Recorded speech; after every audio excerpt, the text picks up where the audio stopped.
Mesdames, Mesdemoiselles, Messieurs, bonjour. Nous sommes le dimanche 29 septembre 2013 et nous allons, comme chaque dimanche, analyser les principaux événements financiers de la semaine passée et voir la façon dont ils ont affecté les marchés des devises et des matières premières. La Fed ayant décidé de maintenir son programme de rachat, les analystes restent neutres quant à la recommandation concernant le dollar américain versus l'euro. Le dollar américain reste considéré comme une valeur refuge. Certains analystes recommandent d'être prudents concernant le dollar australien en raison de ses liens étroits avec les marchés en développement. La Banque d'Angleterre a annoncé qu'elle continuerait probablement ses mesures de relance, menant à une hausse continue de la livre sterling par rapport au dollar américain. La livre a connu ces quatre dernières semaines son plus gros gain en plus d'un an grâce à des données économiques positives et les commentaires du gouverneur de la Banque d'Angleterre, Mark Carney.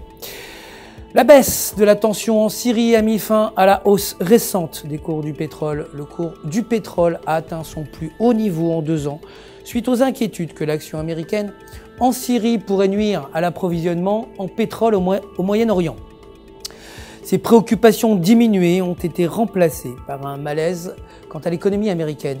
Bien qu'un budget temporaire ait été approuvé permettant au gouvernement de continuer de fonctionner jusqu'à la mi-novembre, cela n'a pas suffi à inspirer confiance dans la hausse de la croissance. Ce sentiment a déjà affecté les indices boursiers américains et devrait probablement avoir un impact sur l'industrie américaine, conduisant à une plus faible demande pour le pétrole. Les mêmes inquiétudes ont conduit à une hausse de 0,3% de l'argent et une hausse encore plus significative de l'or alors que les investisseurs recherchent d'autres actifs stables. Le cours de l'or a atteint 1345,20 $ l'once, ce qui ne représente qu'un faible redressement de sa chute de 20% au cours de l'année dernière. Et bien loin derrière son record de 1923,70 $ en 2011. Voilà, c'est la fin de notre édition hebdomadaire. Merci de nous avoir suivis, mais restez connectés sur www.ufxmarkets.com/fr pour tous vos besoins de trading. Évidemment, votre conseiller personnel répondra à toutes vos questions.